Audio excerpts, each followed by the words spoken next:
ஆண்டவராகிய இயேசு கிறிஸ்துவின் நாமத்தினாலே உங்களுக்கு என்னோட அன்பின் வாழ்த்துக்கள்.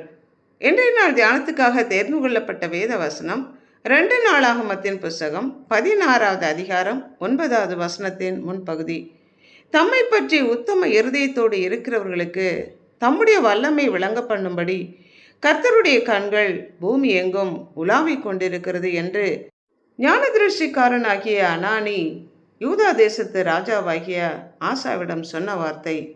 ஆசாவுக்கு எதிராக திரளான எத்தியோப்பியரும் லூபியரும் யுத்தத்திற்கு வந்தபோது ஆசா தேவனை நம்பி சார்ந்திருந்தபோது கர்த்தர் அவனுக்கு மகத்தான வெற்றியை கொடுத்து அவனை பாதுகாத்தார். ஆனால் வடதிசை தேசத்து ராஜா அவனுக்கு எதிராக செயல்பட்ட போது அவன் தேவனை நம்பி சார்ந்திராதபடி சீரிய தேசத்து ராஜாவான பெனாதாத்தை நம்பி சார்ந்திருந்தபடினாலே கர்த்தர் அனானியின் மூலமாக அவனுக்கு எச்சரித்தார். தம்மை பற்றின உத்தம இருதயம், அதாவது உண்மையான உறுதியான அன்போடும் விசுவாசத்தோடும் தேவனுடைய வார்த்தைக்கு கீழ்ப்படிந்து நடக்க வேண்டும் என்கிற அர்ப்பணிப்பை உடைய மனதோடு கூட காணப்படுகிற மக்களுக்கு தம்முடைய வல்லமையை கரத்தின் கிரியையை வெளிப்படுத்த தேவன் சித்தமுள்ளவராக இருக்கிறார். இக்கட்டான ஆபத்தான சூழ்நிலையில நெருக்கத்திலே இருக்கிற மக்கள் தம்மை நோக்கி கூப்பிடும்போது அவர்களுக்கு உதவி செய்வதற்காக, அந்த சூழ்நிலையிலிருந்து அவர்களை விடுவிப்பதற்காக கர்த்தருடைய கண்கள் பூமி எங்கும் உலாவிக் கொண்டிருக்கிறது. ஒரு தேடுதலோடு யாருக்கு தம்முடைய உதவி தேவைப்படுகிறது என்கிற ஆதங்கத்தோடு கூட கர்த்தருடைய கண்கள் தேடிக்கொண்டிருக்கிறது. நாம் யாரையாவது முன்பின் பார்த்திராத மக்களை அழைத்து வர நாம் ரயில் நிலையத்திற்கோ ஏர்போர்ட்டுக்கோ போயிருந்தோன்னா அவர்களுக்காக நாம் ஆவலோடு காத்திருப்போமே. நாம் அவர்களை மிஸ் பண்ணி விடக்கூடாது என்று நாம் எப்படி விழிப்போடு நம்ம பார்த்து கொண்டு இருப்போமோ, அதே போல கர்த்தருடைய கண்கள் நம்மை நோக்கி கொண்டிருக்கிறது.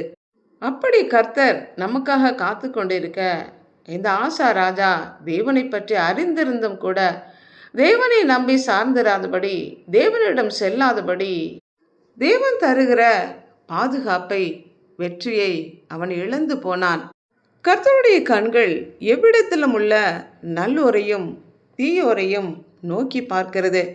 அவரை தேடுகிற மக்களுக்கு உதவி செய்யும் வண்ணமாக அவர்களை ரட்சிக்கவும் சத்துருவை அவர்கள் கையில் ஒப்பு கொடுக்கவும் அவர்கள் நடுவே கர்த்தர் உலாவிக் கொண்டிருக்கிறார். யாரை நம்பி சார்ந்து இருக்கிறோம்?